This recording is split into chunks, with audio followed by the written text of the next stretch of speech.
Good seeing you, Bethlehem Church. Thanks for worshiping with us. Man, it's so good to be with you across our campuses. Oconee 211, Pastor Jeremy, Pastor Drew. I always remind you there are hundreds of other people sitting at another campus being a part of Bethlehem Church. So we're so glad you're with us this morning here at 316. You guys look great, and I am reminded more and more of the influence God has granted us. And man, I mean, this morning got a message from, there's somebody in Pennsylvania whose family goes here. They're in the hospital dealing with liver issues, and man, we love you. We're glad you're here. Church in Nicaragua that uses this church as their part of their worship service. So glad you're here, right? Man, people all over, and man, it's just cool to see God doing His thing and getting to be a part of it. But the best service of the day, if you ask me, don't tell the other services, but if you ask me, the best service, some of you are like, I go to the early one. Y'all are my favorite, but you're here at the late one. It's all good. Hop in, and here's what we're going to do. We're in a series on Elijah, a few weeks. Elijah, I want to start the same way I started last week. I want to start this week using a word that we don't normally use, but I need all of you to say it because, again, I took a few weeks off preaching, so I'm getting back in the rhythm. I've got to make sure you're with me. Here's the word. We don't use it oftentimes, but we've all used it. Some of you like, Dad, it's epic. You know, you've used it before. It was epic, okay. But we're going to say it together on the count of three just to make sure we're all on the same page. 1, 2, 3. Like your team has played in a game that was epic. Epic is unforgettable. Epic is unbelievable. Epic is there's nothing else like it. Your team has played in a game that was epic. If you're a Georgia fan, remember a few years ago, the Rose Bowl. That was epic. Week after, not so much. But the Rose Bowl is like epic, big, like yeah. Right? If you go on a destination, you go on a vacation, you go to a place, I told you my family got to go to Hawaii in June. Epic. But here's the thing, if everything is epic, then nothing is epic. That's why we don't use the word all the time. Because not everything is epic. 1 Kings chapter 18 is epic. There's an epic picture in the Old Testament that you only see, and it's the showdown between God, the one true and living God, and the prophets of Baal are the false gods. Elijah and Ahab are going to have a showdown. Elijah and Ahab are going to have a showdown. The God of Israel had called Elijah to go and to confront the nation of Israel because they become idolaters. They become people who worship false gods. He called Elijah up, rose him up. He goes before Ahab, the evil king, and says this: you either change your ways, right? You wake up because you're worshiping false gods, or basically there's going to be a drought that comes on you. I shouldn't say or. There's going to be a drought because you're doing this. And so for 3 years, there's a drought. Elijah goes away into a place of obscurity. If you weren't here last week, we talked about that. Ahab, the evil king, has been worshiping Jezebel, his wife, has been worshiping the nation of Israel, worshiping their gods, and there's going to be a showdown. And so you pick up with the story, and the danger is to think about this big, huge showdown in the Old Testament that seems surreal, that maybe you've heard growing up, or if you haven't, it's going to be brand new to you. You're going like, man, that's unbelievable. What has it got to do with my life? Here's what I would say. Outside of the gospel of Jesus Christ itself, the cross, I don't think there is a more relevant and prevalent story in all of Scripture that is a great picture of what our culture has become today than this. Right? So I want you to see it, 1 Kings chapter 18. Here's what it said. When Ahab saw Elijah, Ahab, the evil king, says, it's you, troubler of Israel. Now, what does troubler of Israel mean? You who wreak havoc. You who brought pestilence. You who brought a plague. You're the reason we're under a drought. You, Elijah, you're the problem. Now, 3 years, he's still so delusional that maybe them worshiping false gods like Baal and Asherah, these gods from a foreign country, maybe that's part of the reason they're under a drought. He's so delusional in his understanding, he blames Elijah. Well, Elijah's been by himself for a few, years, and so he's not going to have any of it. So look at what Elijah says. I've not troubled Israel, but you have, and your father's house, because you've abandoned the commandments of the Lord, and you worship the Baals, the false gods. Now, therefore, send and gather all Israel to me at Mount Carmel, and the 450 prophets of Baal. So he's one prophet, Elijah, of the true and living God. The prophets of Baal that Jezebel's brought along, there's 450 of them. Then Baal's, wife, Asherah, right, these false gods, right, his other half, if you will, Asherah, they've got 400. He goes, bring them all who eat at Jezebel's table. On a side note, that's got to be a really big table, but that's neither here nor there. right? It's like 450 prophets of Baal, 400 prophets of Asherah. You meet me at Mount Carmel. We're about to have a showdown. This was not going to be between Elijah and Ahab. I need you to hear me. This was a showdown between God and the false gods. Between God and the false god. And everything revolved around this one word, worship. But we'll get there in a second. This is Mount Carmel. How many of you have been to Israel in the room? Anybody been to Israel? All of our campuses? You can see Mount Carmel. Am I correct? If you go on a tour, they will show you where this mountain is. This is a modern picture of Mount Carmel. Right? And they're going to say, he's like, get the false prophets, bring them up here. Go get them. We're going to have a showdown. Now, let me give you a side note. We got to all agree on something. All humans, listen to me, we all are convinced we're all so unique, we're all so different, we all walk our different path, we all have our different experiences, we all have our different personalities. I'm with you. But we are more alike than we think we are. Like, think about it. We share more in common. Everybody in this room breathes. Take a deep breath. You got to do that to live. We all do that. Everybody eats. Anybody with me? Some of you eat a lot cleaner than the rest of us, okay? But everybody eats. Everybody sleeps. Some of you sleep more than the rest of us. It's a compliment. You're into sleeping. Good for you. We all feel. We all have emotions. Some of us have more emotions than others. Right? You know what else we do? Every one of us in this room, if you're a human, you worship. And what we do, when someone says the word worship, here's what happens. We automatically think, well, I'm not much of the religious type. Or we think, I'm not really into music or singing.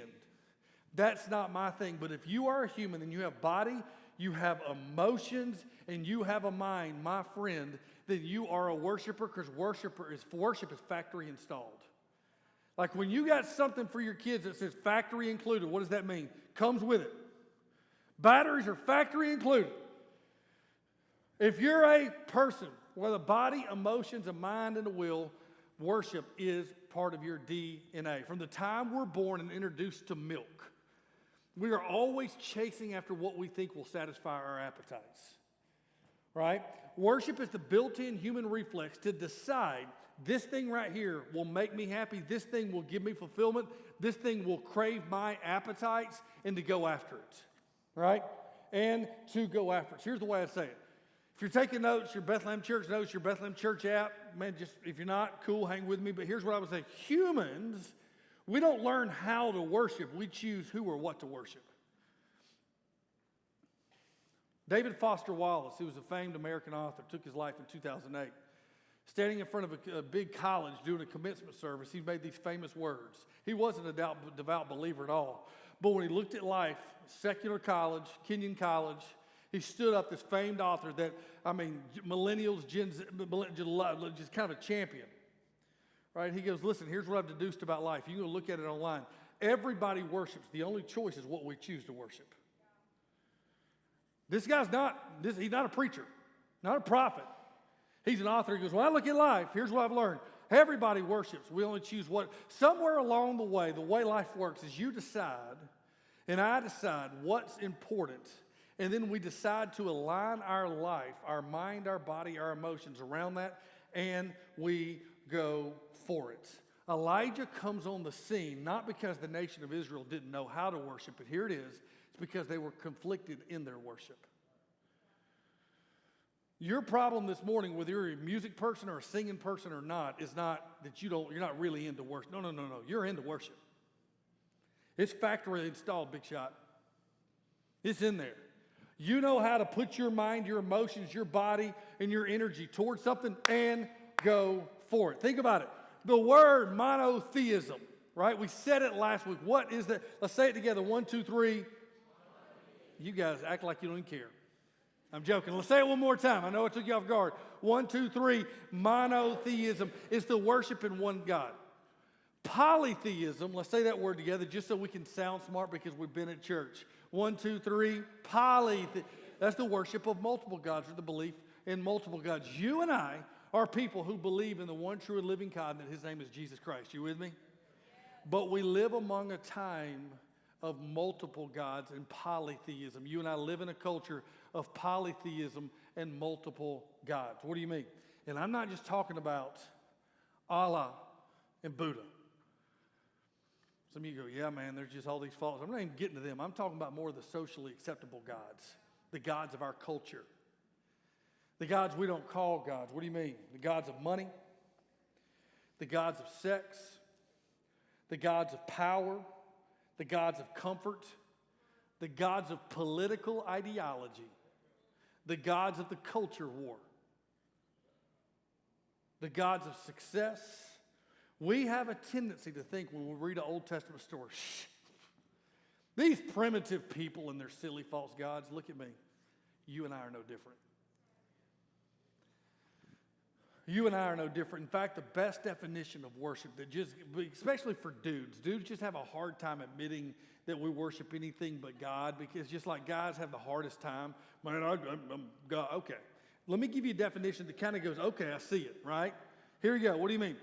When someone or when something becomes so important to you, this is so big, that it drives your behaviors and commands your emotions, you're worshiping it.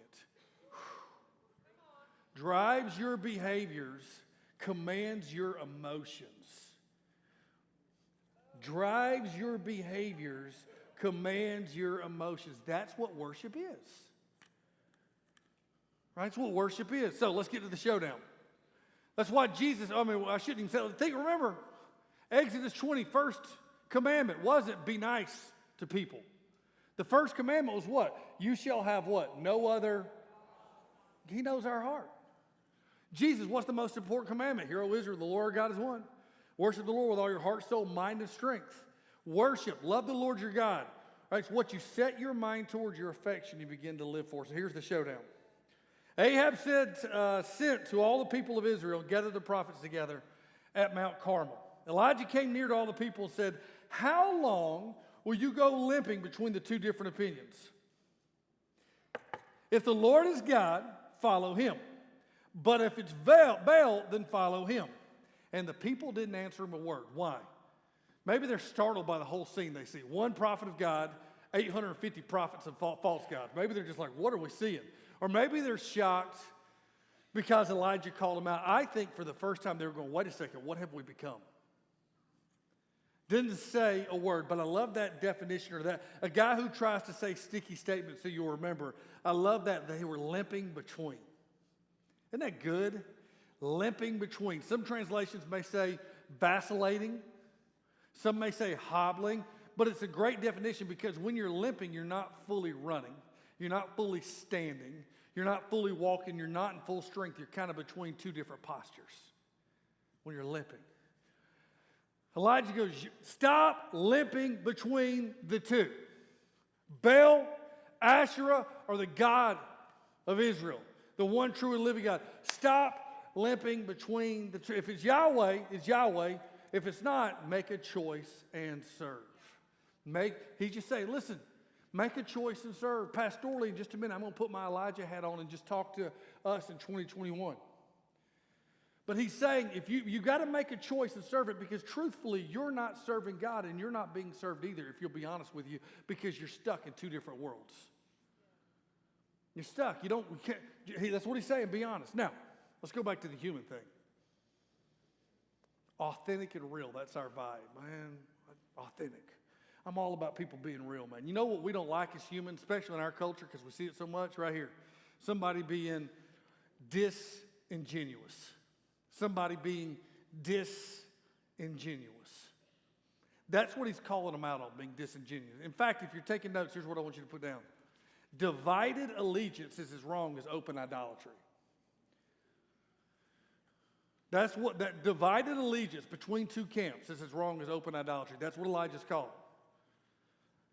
He's saying you're being disingenuous. Do you know what disingenuous is? It's not outright lying. It's not bold-faced lying. It's not being candid or sincere. So let me give you an example. Driving down the road, you're going 65 and a 45, and a cop pulls you over, and you go, I didn't know. Do you know how fast you were going, ma'am? I had no clue. Why are you saying, ma'am? Okay, sir. Right? You say, I didn't know. I didn't know it was a school zone. I mean, there's yellow buses and the lights are blinking. I never knew. I wasn't looking at my phone. I was praying. No, you weren't. You were looking at your phone. It's disingenuous. You know you were going fast. You just wasn't planning on getting caught. Or students, you're going back to school. You don't turn your homework in. You don't turn your exam in. You're going, and the teacher's like, hey, turn it in this Thursday. And you get there and you don't have it, and you're like, I thought you said the third Thursday. I didn't know you said this Thursday. Like back in the day before the digital world, when you could get away with that because your parents didn't know a whole lot. Now it's like they're on text chain and it's on the website. Projects due. I had no, you have a clue. What he is saying is stop being disingenuous, just own it. So let me be the prophet Elijah in the 21st century today.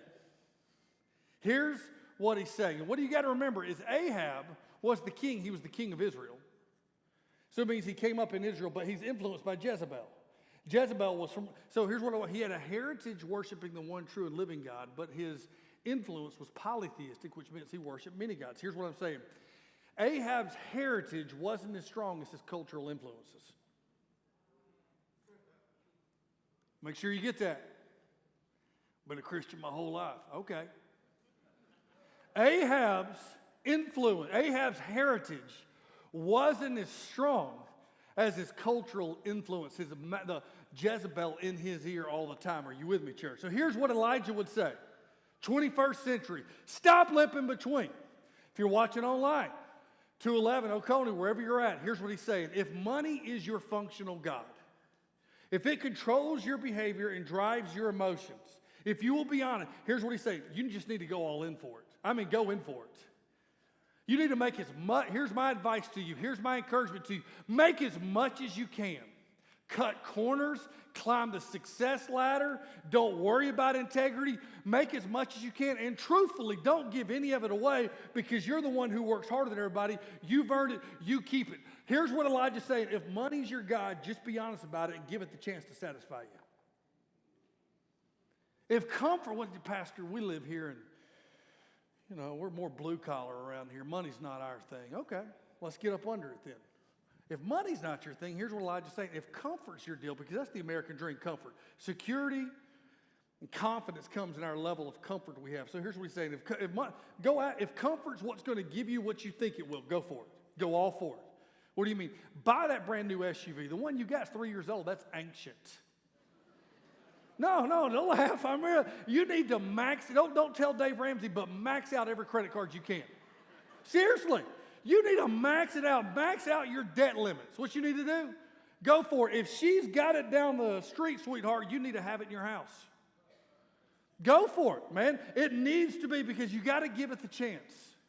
If image and sex is your God, because that's what it is in our culture, the way we appear is why nobody wants to get old. We all, hey, 50's the new 30. No, it's 50. 50's the new, okay. 50's, no, man, you're 50. You know what I mean? It's okay. It's no big deal. I'm starting to come catch you here in 30 years. I'm going to get there, right? 22. I've been pastoring since I was 12. It's fantastic. Now listen. But if image and sex is your thing, here's what Elijah's saying. Go for it. Right? You need to go after it. You need to do what you want to do with do what you want to do when you want to do it with who you want to do it with. A fantasy and pleasure is it. You need to watch it, you need to see it, and you need to do it. Give yourself completely to it. What you need to do is follow your heart and desires, because how could they ever betray you? That's what you need to do. Follow your heart and desires. They'll never betray you. Your heart is, go for it. That's what Elijah's saying. Stop being disingenuous. That's what he's looking at him saying. So I remember a few years back, somebody got baptized. A lot of times family members come see people baptized. We'll do one in a few weeks. Awesome Sundays. Somebody was baptized. I'm talking to the family members, and they're like, thanks so much. What a great service, Pastor. We enjoyed being here. I was like, awesome, thanks. And I invited them to come back. I said, y'all should come back every Sunday, man. We love it. It's a great family here. It's a great church. Here's what they said. Cindy, my assistant, was there. Here's what they said. They were super kind, but they go, hey, man, I appreciate it, but God's not really our thing. So what they looked at me and said, God's not really our thing. I thought, okay. And they go, we're really busy people. We got a whole lot going. I mean, our schedule's completely full. And so God's not our thing. This isn't something we would normally do. We just came to support him. You know what? I respected their genuineness. Just a level of respect. You're going, well, at least they know where they stand. That's what Elijah's saying. Stop acting, going, hey, worship the one true and living God, but you're running in the other camp. You're running the other camp. See, at times, you can be fooled because our heart will fool us. Good things in our life become ultimate things. Good things like success. Good things like career. Good things like love. Good things like family. Good things like kids. They become ultimate things that drive our emotions and control our behaviors. Again, take worship out of your mind. Drive your emotions, control your behaviors. Drives your emotions, how you feel, and controls what you do. That's what you worship. And in the suburbs, let's just be honest. Our kids become our functional God. So here's what Elijah would say. Go for it. Make them the king. Go for it. Make them the king.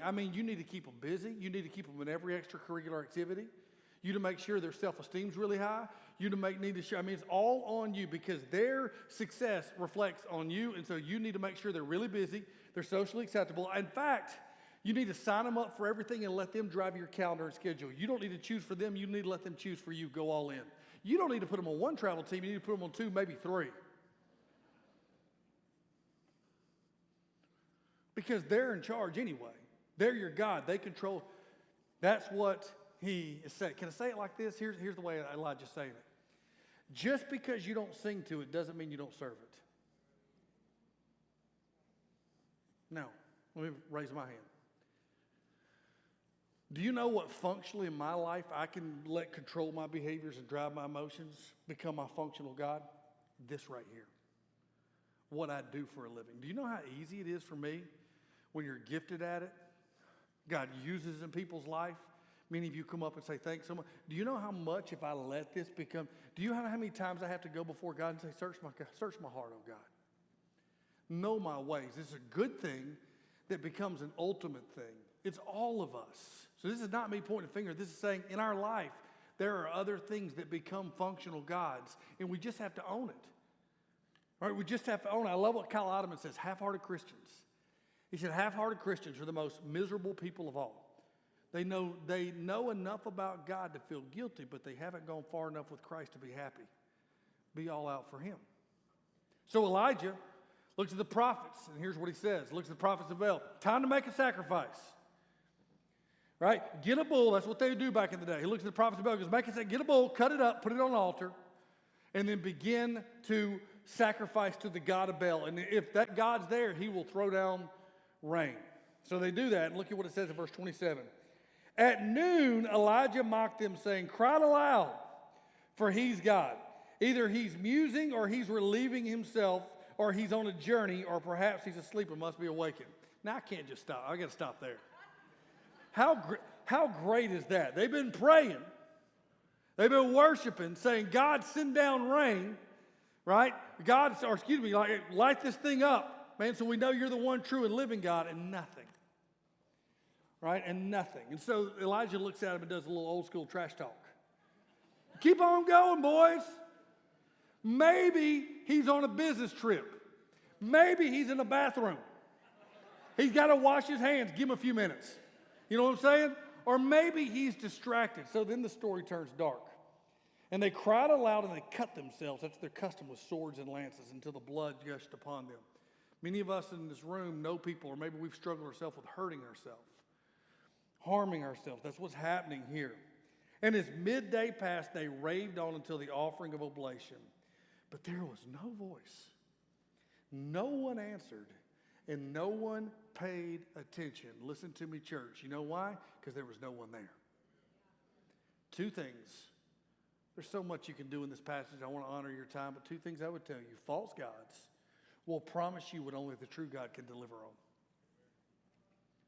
False gods, even the good things in your life, they will make you promises only true God can deliver on. Here's the second thing. False gods will make you do things you never thought you would. False gods will ask you to perform for them. Don't miss the significance. No rain for 3 years. Been a drought. Did you know Baal's name was the god of fertility? That's what he was known as. You know what the other name they called him? The Lord of Rain.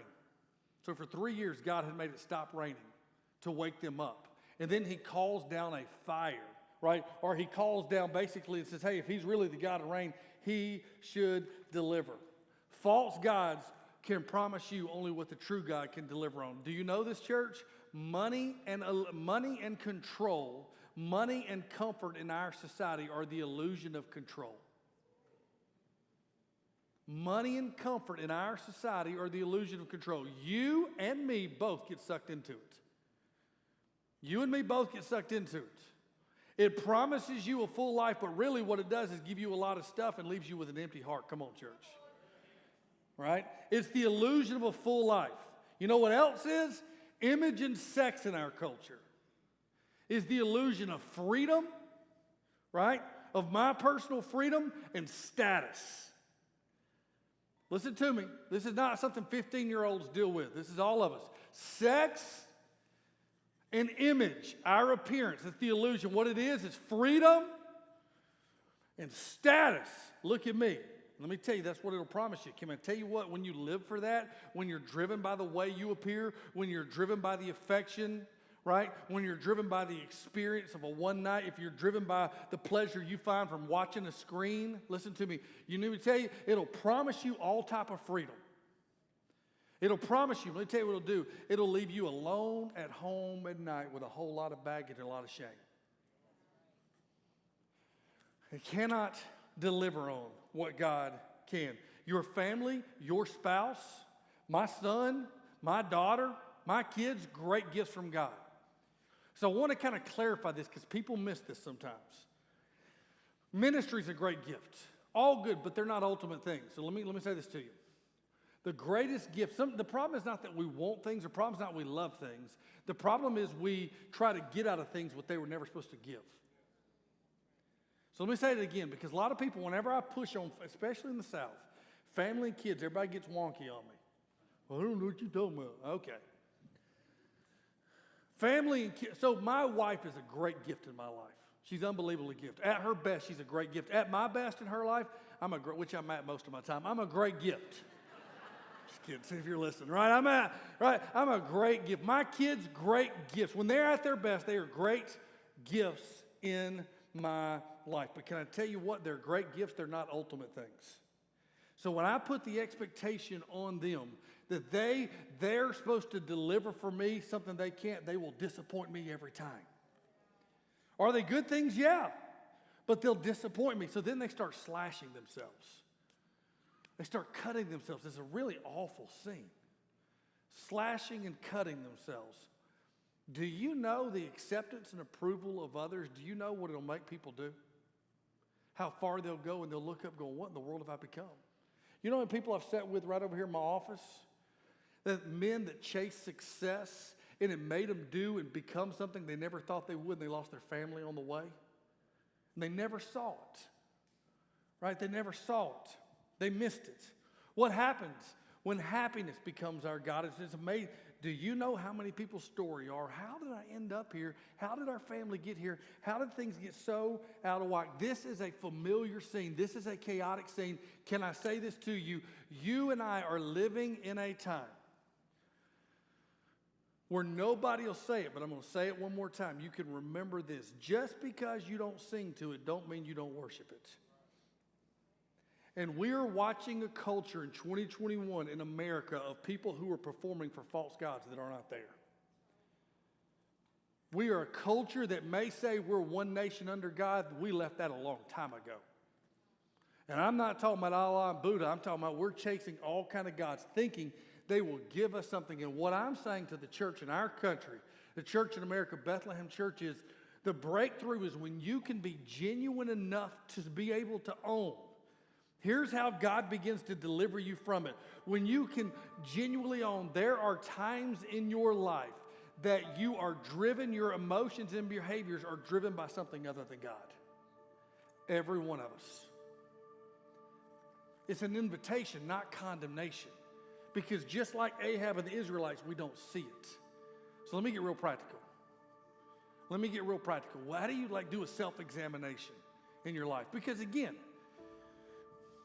we don't think like that. Well, let me put this. Here's the last part of your notes. Disordered loves lead to disordered lives. It's a chaotic scene. I'm going to talk a lot in August. August is going to be a series you don't want to miss. All the cultural tensions of our time right now, I'm going to go after it and just get everybody mad at me. It's going to be fun. August 8th and on, we're going to go for it. But I'm telling you right now, let me tell you what the church is chasing. The church is chasing the culture wars, and we've forgotten our kingdom's not of this world. I'm talking. We're going to talk about it. A lot of us have made politicians and political ideologies our God, and they're not. The church is ate up with it. Church, man, we're idolaters. And you got to wake up and see it, because what God does is, see, we disguise divided allegiance by saying we're just really distracted and busy. Now, a lot of times what we do, you hear talk like this, and again, man, it's kind. God worked on me over the break on this passage. I'm like, I don't want to preach this passage. I want to preach it like I remember it at Sunday school. It was real nice, and God wins. I don't want to preach it like this. And God's like, you're going to preach it like this. But what we do is we oftentimes go, yeah, disordered loves lead to disordered life. So here's what we say. You know what? My priorities are out of whack. My priorities have just gotten a mess. Why my life so disorderly? Why things my priorities? And here's what I want you to say. Priority, I get it. That's an English word, not a biblical word. Make sure you get that. Like, priority is not a Greek or Hebrew word that you find in Scripture repeated times. There's the idea of priority, no doubt about it. But we go, my priorities are all out of whack. That may be true, but can I tell you what the Bible says? The Bible doesn't use the word priority. What does the Bible use? The word worship. Your emotions are being driven, and your behavior is being driven by something else. We go, I need to get my priorities. No. What Scripture says, you need to be honest about your worship and what drives us at times. But we don't, because again, in kind of the American Christendom, one nation under God, we have this guise that we think because our heritage is somehow there that we're just still it. No. So, what is an honest and candid assessment of our lives? Like being genuine. And then I'm going to give you a breakthrough prayer that I've been praying the last season of my life to help you this week, just to kind of ask God to reveal the motivations of your heart. So, I worship the one true and living God. So do I. We're on the same page. But is it not a little bit disingenuous when we say we worship the one true and living God, but yet there are times that we don't have time in day to spend any personal time with Him? I'm not talking about 2 hours.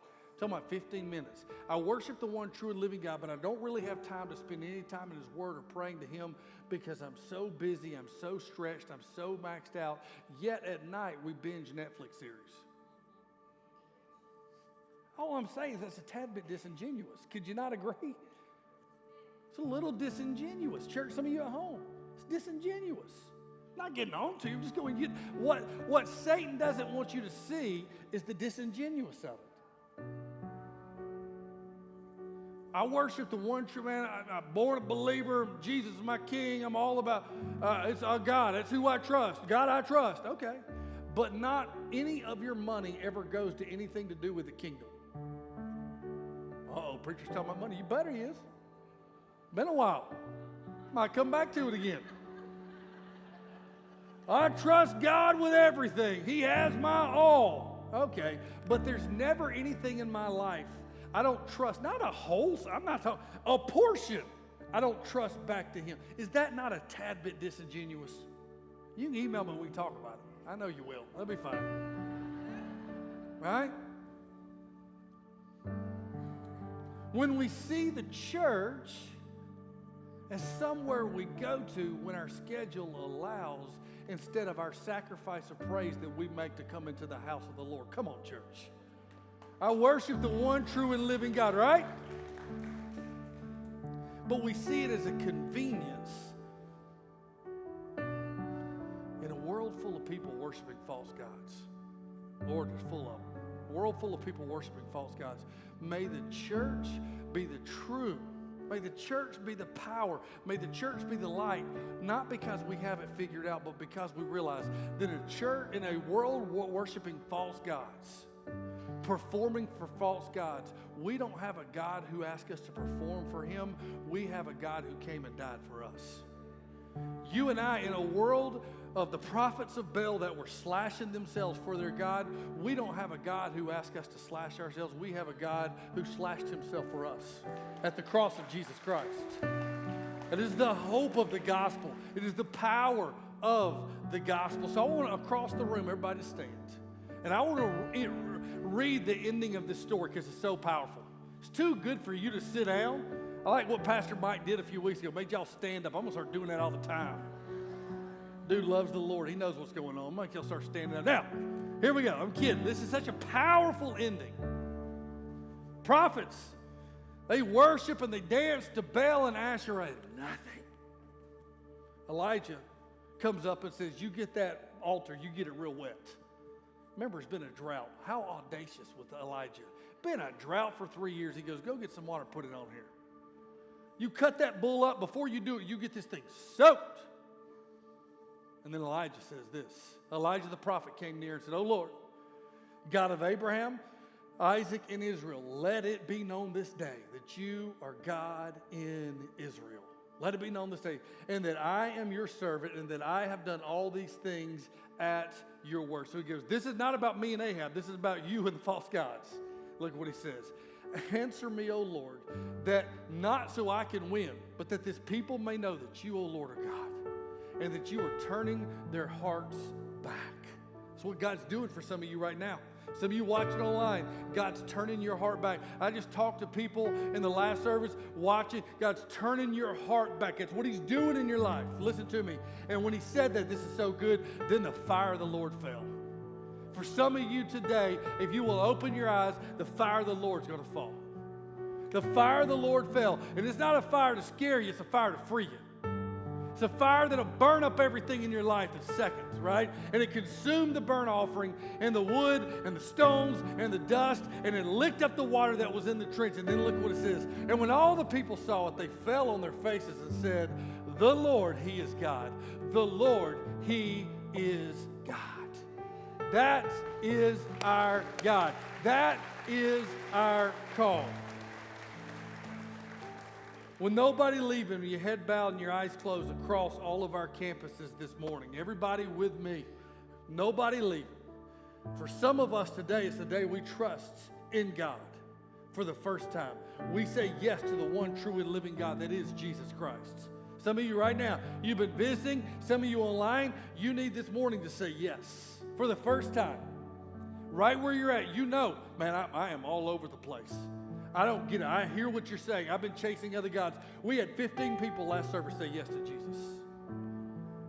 And this morning is your morning. And so right now, right where you're at, we have a God that came for us in Jesus Christ, took on our sin, became our sacrifice, took on our consequence, rose again and defeated the enemy once and forevermore, and by faith, it's yours. You'd say, your head bowed and eyes closed. Maybe I can lead you in a prayer. And this prayer is not a magical prayer. It's just about the posture of your heart that you'd say, "Jesus, I'm choosing to follow you." Right now. Right where you're at. You don't have to yell it out. Just say it quietly. "I'm choosing to follow you. I'm placing my trust in you. Forgive me of my sins. I'm trusting you. Forgive me of my sins. I'm choosing to follow you. I believe you died and rose again. Save me."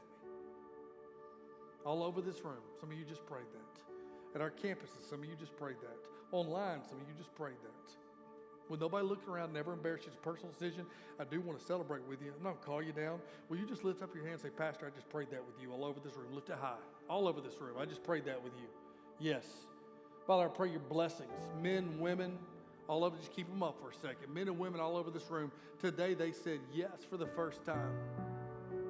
They said yes for the first time. I'm choosing to follow you. That they would know that there is a celebration in heaven. That they have placed their trust. They don't have God. You're not a God that asks us to perform. You're a God that wants us to depend. And that today, men and women around this room, they would know salvation is yours. Salvation is theirs in the name of Jesus. In a few moments, the prayer teams are going to be down front. I'll be hanging down front before I go to the living room. I would love to pray with you. I would love to talk to you. We would love to help you take the next step. But before we leave, because I'm going to show you worship's not song, everybody look at me. I'm going to lead us in a verse that I've been praying in my own life, because at times I need to be reminded about my motivations. For the next 7 days, we're going to put this all over social media this week. Some of you are like, "I don't do social media." Okay, we're going to email it to you. Some of you are like, "I don't do email." Well, then write it down. Take a picture with your phone, man. Psalm 139. It's a great, just David saying, "You got to know my heart. So instead of singing this morning, we're going to say it together. We're going to say it together, okay? I'm going to say it, then you're going to repeat it with me. Search me, O God, and know my heart. Test me and know my anxious thoughts. Point out anything in me that offends you. God, that I would just see what offends. Sometimes I don't see it. That's you just saying, God, point it out in me so I can own it. And lead me along the path of everlasting life. Now, I'm going to say it slowly. And I want you to repeat it with me. It's our prayer, God, this morning to you. Our declaration at Bethlehem Church. Let's say it on the count of 3. 1, 2, 3. Search me, O God, and know my heart. Test me and know my anxious thoughts. Point out anything in me that offends you and lead me along the path of everlasting life. Let's do it one more time. It's so powerful. What a powerful thing to hear the church. Just ask God. The next 7 days, don't do the mail-in prayers. God bless my family. God keep us healthy. God protect us. How about asking God to reveal what's going on? So that the next 7 days, what would our church look like if for 7 days we all prayed this together? Let us see the motivations of our heart. Say it one more time. 1, 2, 3. Search me, O God, and know my heart. Test me and know my anxious thoughts. Point out anything in me that offends you and lead me along the path of everlasting life. And all God's people said.